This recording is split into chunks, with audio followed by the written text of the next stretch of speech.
estudou a aliança de Deus com Abraão, a gente estudou a aliança de Deus com Moisés, e a gente foi caminhando até que a gente chegou no rei Davi, que foram as duas últimas aulas. As duas últimas aulas a gente dividiu a lição número 10 para falar sobre a vida do rei Davi, e a gente entendeu um pouco mais da importância dele, né, para a Bíblia e para a gente. Ele é um cara que deixou para nós um legado de músicas, cânticos e poesias lá em Salmos. É um cara que deixou um legado para a gente tomar cuidado com as oportunidades de fazer besteira que a vida nos dá. Ele deixou um legado de quão é importante a gente se arrepender e ouvir aqueles que são de Deus, como foi o profeta Natan, que a gente vai até falar um pouco sobre ele aqui hoje, e que mesmo sendo rei, Davi entendeu o seu erro, ouviu o profeta Natan, se arrependeu e conseguiu mostrar para a gente que ser segundo o coração de Deus não tem muito a ver com ser uma vida perfeita, uma vida que você não erra, uma vida em que o pecado não aparece em momento nenhum. Não é isso. Ser segundo o coração de Deus é exatamente saber se comportar quando o pecado aparece, quando a gente cai, que é a gente se arrepender, entender o nosso pecado e a vida com Deus seguir, que ali não é o ponto final. A gente, aqui na nossa nova aliança, sabe que com Jesus foi um preço muito alto, que foi pago para a gente achar que o pecado é a última etapa, que o pecado acabou na nossa vida e a gente não tem como se levantar. Nós que somos de Cristo, nós não estamos imunes ao pecado, mas também a gente a gente não vai se agradar do pecado, é algo que a gente não quer que aconteça, mas se porventura acontecer, não é o fim da linha. A gente tem o perdão em Cristo a partir do momento que a gente se arrepende. Passada a vida do rei Davi, a gente chega aqui para estudar um assunto que é muito discutido, um assunto que eu não vou ter como minha intenção aqui esgotar o tema, não vou tentar dar um ponto final e um parecer final sobre o que é ser profeta, se há profetas hoje em dia, porque é uma discussão muito antiga, uma discussão que milhares e milhares de teólogos já debateram, e não vai ser o Eduardo aqui em Santa Teresa que vai conseguir responder todas as questões. Então, eu vou convidar a vocês a abrirem a Bíblia na segunda carta de Pedro, 2 Pedro, capítulo 1, versículos 20 e 21. Deixem abertos em 2 Pedro, primeiro capítulo, versículos 20 e 21. Vou orar aqui para a gente iniciar a nossa aula.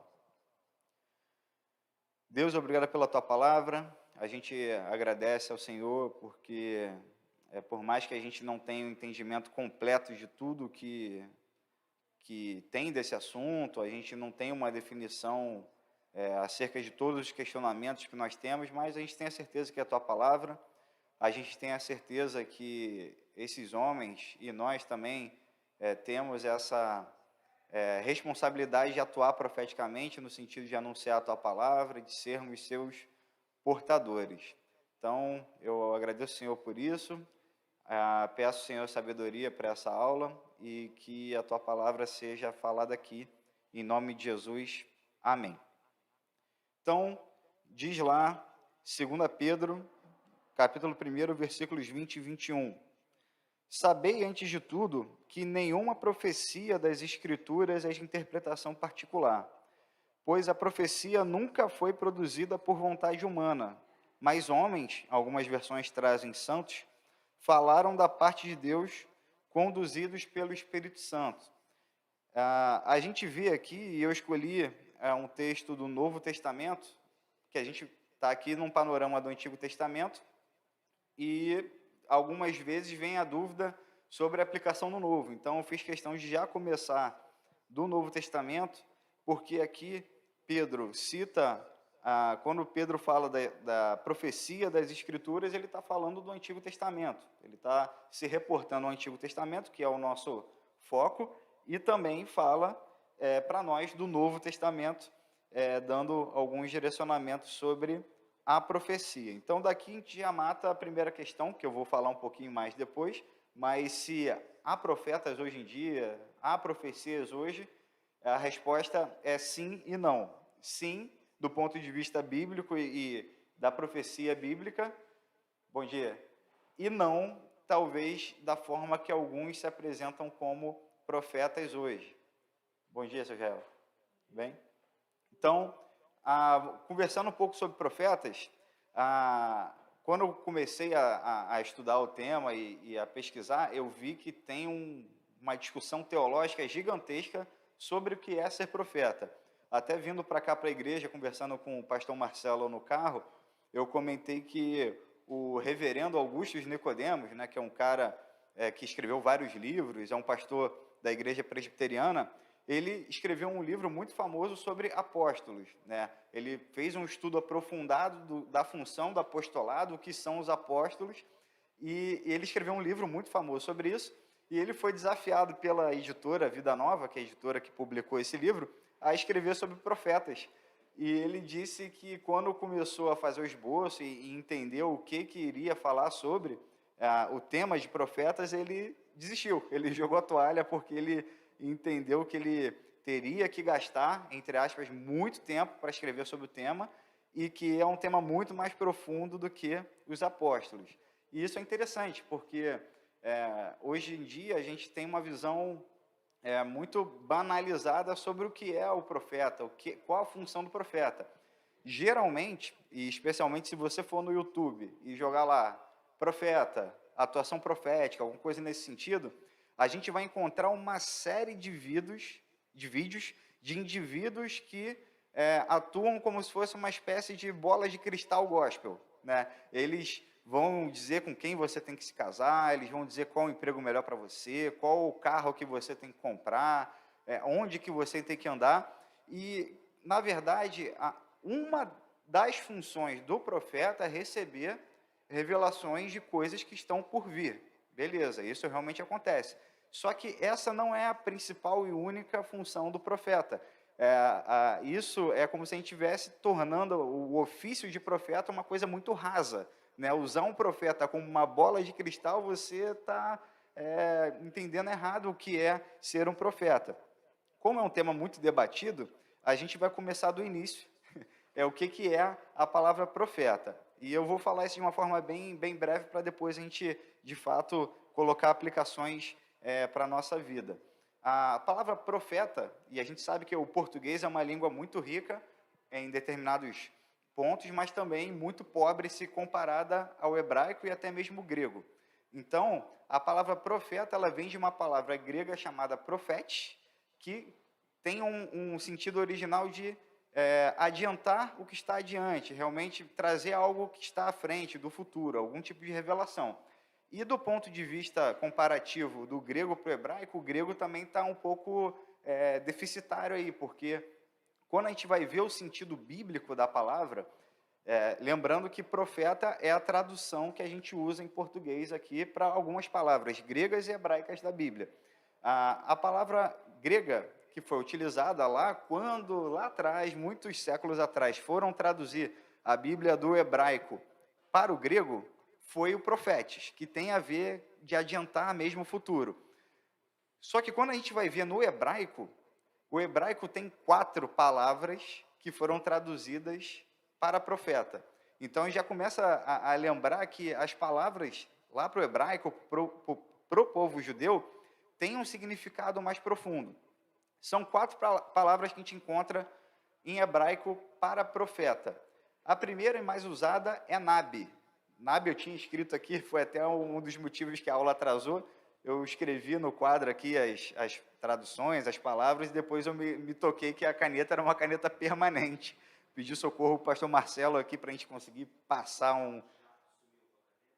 Não, vou sumir com a caneta, ela está do lado de fora ali. Eu acabei usando no quadro, mas deu tudo certo, o quadro está branquinho de novo. A sala está com cheiro de solvente aqui, mas está tudo bem. E a primeira palavra e mais utilizada é Nabi. E essa palavra Nabi tem um sentido original de ser porta-voz.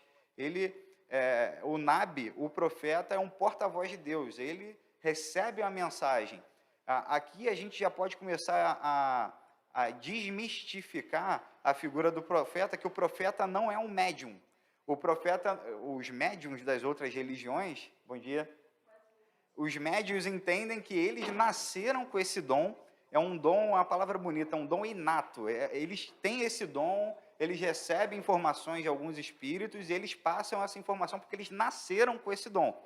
E o profeta, o Nabi, não, ele é um porta-voz, Deus escolhe ele para... Deus escolhe, ou escolhe, e como nós vamos conversar daqui a pouco, o Espírito que diz as coisas para ele é o Espírito Santo. O profeta é alguém cheio do Espírito Santo que é um porta-voz de Deus. Não é um dom dele inato, ele não nasceu com isso. Deus o deu por meio da sua graça e misericórdia, e ele usa quando Deus dá. Ele não define quando que Deus vai revelar algo para ele não define quando que ele vai conseguir ou não revelar algo, ou quando que ele vai... Assim, eu li alguns artigos teológicos sobre, inclusive, há um entendimento de que Deus pode dar esse dom e usar um determinado indivíduo como profeta, e Deus parar de dar profecias para esse profeta. Não necessariamente ele vai viver a vida inteira fazendo esse ofício no sentido de revelações que estão por vir. Então, o Nabi, que é a principal palavra hebraica, a palavra original para profeta, tem a ver com porta-voz. As outras 3 palavras aparecem um pouco menos e a última aparece uma vez só no hebraico, no Antigo Testamento. As outras 2, e pastor, perdão a pronúncia hebraica, que eu não sei exatamente como é. Tá? Uma palavra é roak, roá, com H no final, e a outra é rozak, com H no final. Essas 2 palavras, que eu não faço ideia se eu estou pronunciando certo, provavelmente não, elas têm a ver com vidência, realmente ver o futuro, Deus revelar o que vai acontecer para frente. Então, a primeira principal mais usada o profeta é o porta-voz, e a segunda palavra mais usada, as 2 outras palavras mais usadas, têm a ver com vidência. Tem uma palavra que é usada só uma única vez, que a gente traduziu para profeta, que é a palavra malak, que tem a ver com mensageiro. Então, e ela aparece lá em 2 Crônicas de uma vez só. E é interessante que essas 3 traduções primeiras, Nabi, Roak e Rozak, se é assim que se fala, elas aparecem as 3 juntas lá em 1 Crônicas, capítulo 29, versículo 29, quando ali fala de Samuel, de Gade e de Natã, salvo engano, cada um com uma dessas palavras sendo tendo uma referência para cada um deles. Então, entendendo o sentido original, a gente já começa a entender que o profeta não é uma bola de cristal gospel. A função dele é muito mais profunda, é muito mais... a responsabilidade dele é muito grande para ser só um adivinho, um vidente. Ele pode ser que Deus revele coisas que irão acontecer, como aconteceu com Isaías, como aconteceu com Moisés lá, que a gente não vê muito Moisés como profeta, mas ele atuou de forma profética nas 10 pragas, ele anunciava que viria a praga X, Y e Z, caso o faraó não obedecesse. A gente vê o próprio rei Davi escrevendo salmos messiânicos, recebendo de Deus uma revelação sobre o Messias que viria. Então, a gente vê que, estudando a Bíblia, a gente vê o profeta Elias, a gente vê Jeremias, a gente vê que a função do profeta é de encorajar, de chamar ao arrependimento, é de confrontar. O profeta não vai só te dizer com quem você tem que casar, aliás, depois eu vou falar minha opinião sobre isso, mas ele não vai ser uma fonte de, como a gente usou a palavra grega profetes aqui, que é uma das traduções usadas no Novo Testamento para profeta, profetes era uma palavra usada, inclusive, pelos gregos pagãos, assim, os gregos que acreditavam no Olimpo, em Zeus, tinha lá uma tal da figura da pitonisa, que era uma mulher que entrava em transe e recebia revelações de alguma entidade e previa futuro. A gente não pode confundir, e é assim que a revista inicia, a função de profeta, do ponto de vista hebreu e do ponto de vista cristão, não se confunde com esses outros tipos de profetas, como médiuns, como essa pitonisa, como adivinhos. Não tem nada a ver. A gente encara isso aqui para a gente como um dom de Deus, uma graça do Espírito Santo que atua na vida desse indivíduo. Como a gente começou um pouquinho mais tarde, eu vou acelerando um pouco a aula para os outros assuntos que eu queria tratar com vocês, para a gente fechar o raciocínio. Que, como eu comecei falando, há uma discussão muito grande sobre o que faz de fato um profeta. Hoje em dia, há profetas hoje, há profecias hoje, e eu brinquei no início falando que é sim e não a resposta.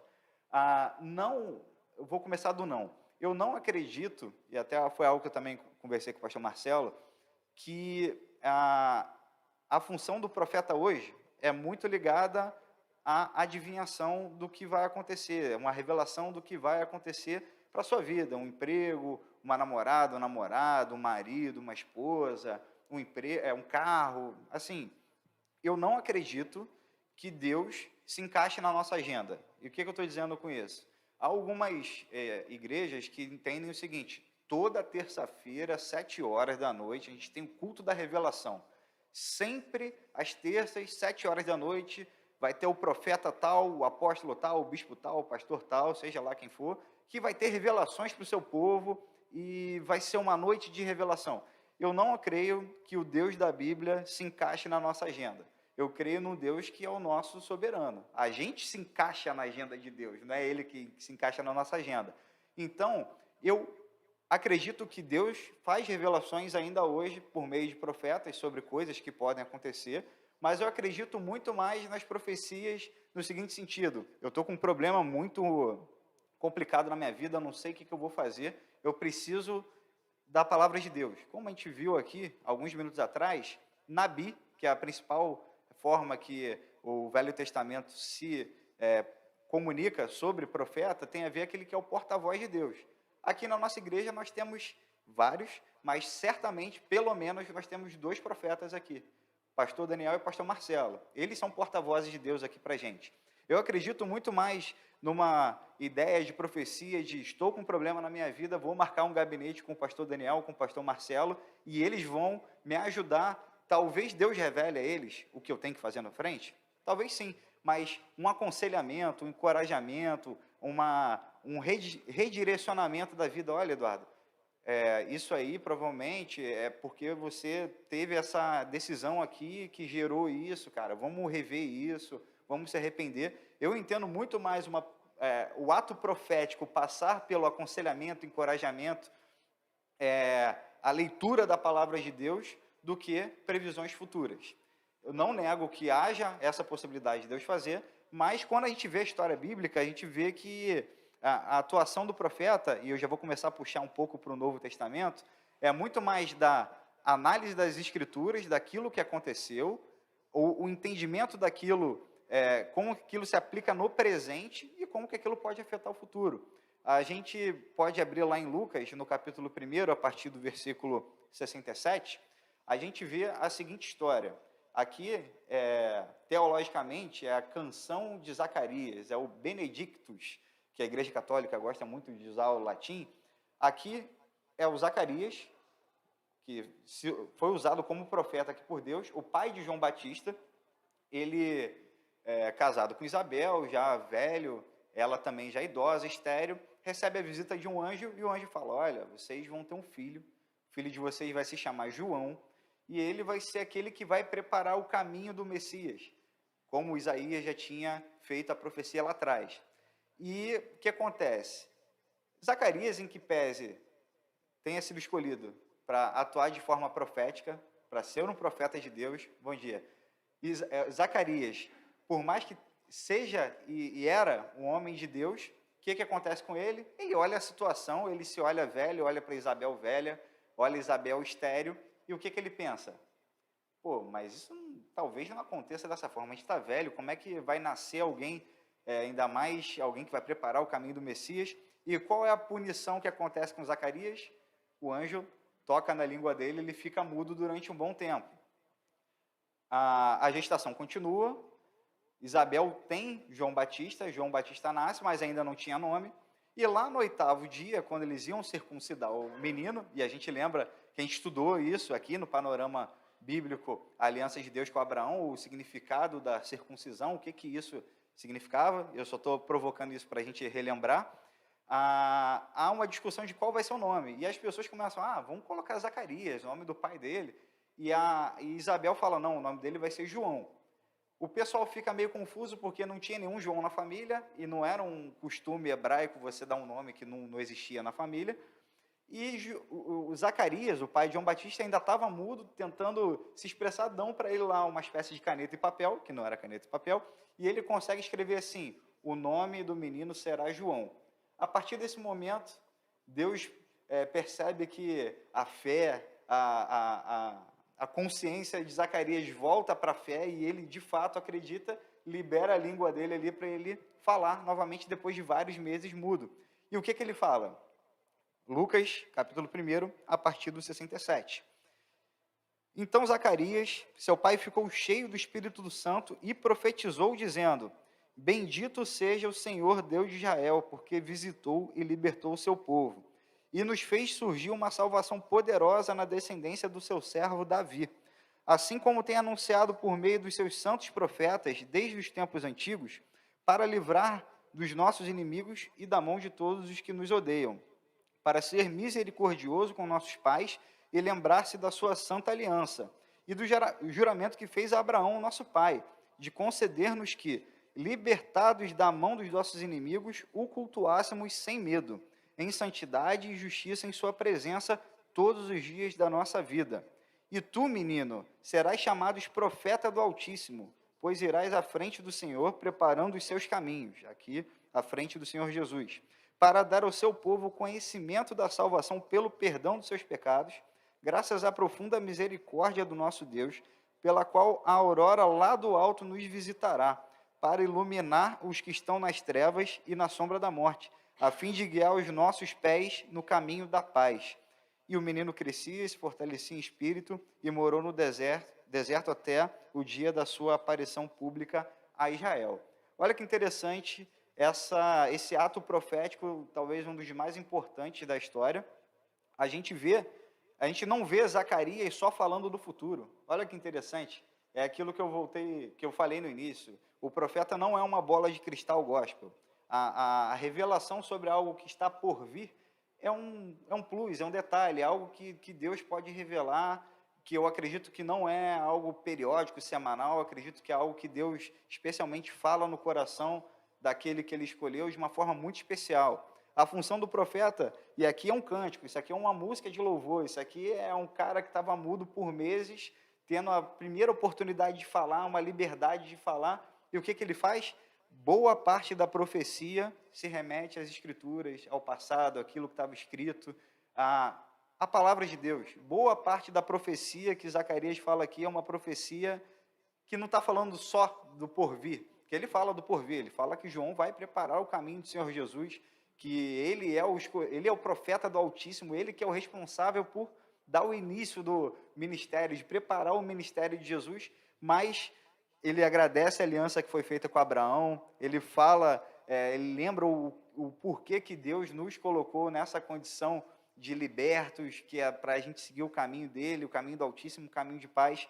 Então, quando a gente se volta à Bíblia, a gente vê que a figura do profeta não é só de adivinhar o futuro. A figura do profeta é muito mais profunda, é de encorajar, é de ensinar, é de confrontar, como a gente viu o profeta Elias lá contra os adoradores de Baal. Ele não estava falando de algo futuro, ele estava vivendo aquilo naquele momento, ele precisava de uma atuação profética para o presente, para aquele momento. Deus o usou no momento que ele estava precisando mais, no presente, para fazer cair os profetas de Baal, que eles estavam pregando falso Deus. Era para o presente, não era algo muito à frente. A gente vê vários outros que atuaram para frente, especialmente Isaías, né, com muitas previsões messiânicas, mas não só. Nós vemos o profeta Jeremias, e a gente vê Natã, a gente vê caras que entenderam a sua função profética para o presente. Bom, como vocês puderam perceber, a gente teve um probleminha aí de conexão no finalzinho da aula, e lá no ao vivo a gente não percebeu, a gente foi perceber depois, quando a gente foi encerrar a transmissão. Então, para a gente poder ter tudo documentado certinho aqui, eu não vou conseguir reproduzir exatamente o que eu falei lá, mas eu vou complementar a ideia da aula aqui para a gente fechar o raciocínio.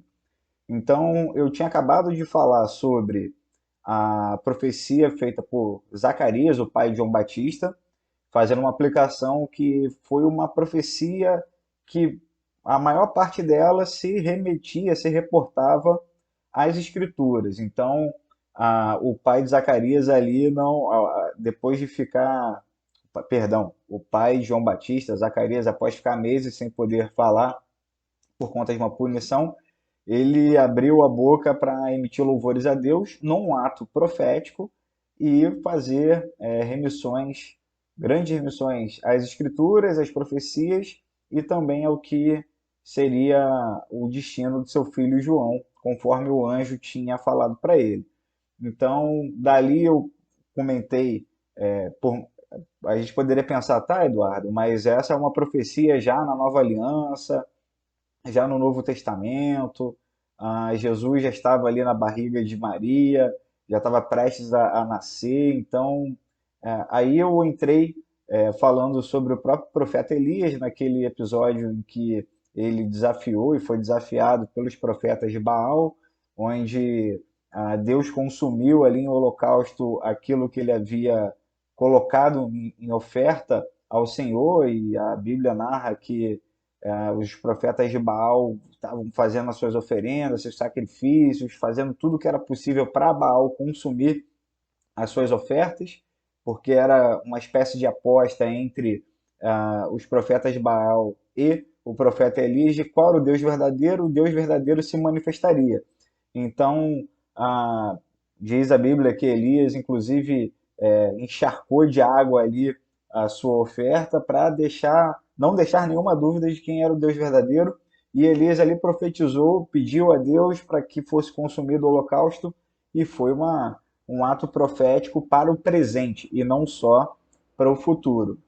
Na aula, no ao vivo, também comentei sobre o profeta Natan. Natan, quando foi repreender Davi, e é importante a gente lembrar que Davi era o rei, e é importante a gente lembrar que Davi não estava num quarto isolado, sozinho, no seu quarto ali, reflexivo, e Natan chegou, olho no olho, só os dois ali, e Natan repreendeu. Não, Natan repreendeu Davi na frente de várias pessoas.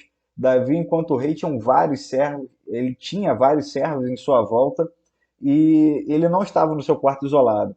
Tem uma imagem, uma pintura que mostra Davi como rei, sentado no seu trono, várias pessoas em volta e o profeta Natan falando com ele. Obviamente, isso não é uma foto, né? É uma imagem pintada, mas mostra que Davi ali ele poderia ter continuado a se portar como um rei enquanto estava sendo repreendido, mas, como a gente sabe a história, ele chegou a começar a atuar como rei enquanto ele não estava entendendo o que Natan estava falando, e a partir do momento que ele entende, ele se arrepende. E só para a gente lembrar como que Natan chegou para Davi e profetizou na vida de Davi, lembrando que Natan falou sim sobre o futuro, que a espada não se apartaria da família de Davi, mas o cerne, o principal da questão não foi o futuro. Natan não chegou a Davi e falou: eis que te digo, varão, e Deus está aqui, assim diz o Senhor. Como é que Natan profetizou na vida de Davi? Natan chega para Davi e conta uma parábola, conta uma história. Fala o seguinte: Davi, numa cidade tinham dois caras. Um muito rico, que tinha vários animais, tinha gado, era um cara muito abastado, o cara tinha muito dinheiro. E um outro que tinha uma cabritinha, uma única cabritinha, e ele não criava essa cabritinha para o abate, para se alimentar, ele criava como se fosse da sua própria família. Ele trazia ela para dentro de casa, ela dormia no mesmo lugar que a sua família, ela era parte da família. E chegou um viajante nessa cidade, e o homem rico decidiu fazer um jantar para esse viajante, e ao decidir fazer o jantar, o que ele faz? Ele não vai no seu gado pegar um animal para servir. Ele vai na casa do pobre, rouba a única cabritinha que ele tinha, que era da sua família, mata e serve de alimento no jantar para esse viajante. E Davi, num ato de rei, porque uma das funções do rei antigamente era julgar as questões do povo. E o que ele fala? Olha, esse homem merece a morte, e não só isso, ele deve, antes mesmo de ter a sentença de morte, ele precisa restituir duas vezes mais ao pobre. Aqui ele ainda não tinha percebido. Até que Natan, num ato profético, não falando de futuro só, fala diretamente, Davi, tá? Inclusive falando do passado, fala, Davi, esse homem rico é você. Esse homem rico é você. E a partir daí, Davi tem a visão espiritual restaurada, ele consegue enxergar o que ele havia feito, e isso gera o Salmo 51, que é um dos salmos mais lindos que nós temos. E por que eu estou falando disso? Para mais uma vez reforçar que não há, biblicamente, nenhum amparo para o profeta ser uma bola de cristal gospel. Não há nenhum amparo para o profeta ser um mero adivinho, um mero vidente. A gente percebe, já voltando também para a gente, né, para a Nova Aliança, quando a gente analisa a história da igreja primitiva, nós vemos que haviam profetas lá que atuavam regularmente nos encontros, né, lá na eclesia, né, que era a assembleia da igreja, os encontros nas casas, mas nós não vemos na história da igreja primitiva o profeta tendo uma função de sempre estar precisando adivinhar o futuro e dar dicas sobre o que a pessoa tem que fazer lá na frente. O profeta tinha uma função muito, mas muito importante de encorajamento, de confronto, como no Antigo Testamento também. E eu também falei na aula que essa função de profeta isolada, conforme a igreja foi se desenvolvendo e as coisas foram acontecendo na sociedade, meio que foi se confundindo com o de mestre também. Nossos pastores são mestres por ensinarem e exporem a palavra de Deus. Eu aqui atuo numa função também de mestre, né? Eu passo vários dias estudando para estar aqui passando conteúdo para vocês, mas também os nossos pastores têm a parte da profecia, de confrontar, de expor aquelas questões que a gente precisa mudar na nossa vida, questões de encorajamento, para ajudar a se reerguer ao caído, enfim. Essa função foi se misturando com outras. A gente vê quando Paulo diz que há alguns para evangelistas, outros para apóstolos, outros para profetas e tudo mais, a gente percebe que isso foi se misturando conforme foi passando, e os nossos pastores hoje têm muitas dessas funções juntas. O reverendo Augusto Nicodemos, que eu citei no início da aula, ele diz o seguinte: no início da semana, ele passa a semana pensando, estudando, e ali ele está na atuação de mestre, né? Ele está buscando, procurando informações para o sermão de domingo. E no domingo, antes de entrar na igreja e seguir para o púlpito, ele faz a seguinte oração: que o dom de mestre seja ali com ele, que ele consiga expor as escrituras, mas naquilo que ele não tenha estudado da melhor forma, ou que seja uma opinião só dele, ou algo nesse sentido, que venha o dom do profeta, que seja uma atuação do profeta ali no púlpito, e não só do mestre. Então, meus irmãos, para fechar essa aula e essa parte final, eu não, como eu comecei dizendo, né, eu não acredito que não há mais profetas, que não há profecia hoje. Inclusive, isso seria antibíblico. Quem faz essa afirmação não, não está lendo a mesma Bíblia que a gente, porque nós vemos no Novo Testamento Zacarias, Ágabo, o próprio Jesus era chamado de profeta. Os apóstolos a gente pode enxergar como sucessores dos profetas lá do Antigo Testamento. Nós vemos João lá na ilha de Patmos falando de coisas que estavam acontecendo ali com ele por conta da perseguição romana, mas também nós vemos João falando de coisas lá do ponto final, da Maranata, ora vem Senhor Jesus, quando Jesus vier colocar o ponto final de coisas celestiais que não poderia ser de fonte humana, aquela sabedoria, mas sim uma revelação e no ato profético ali de João.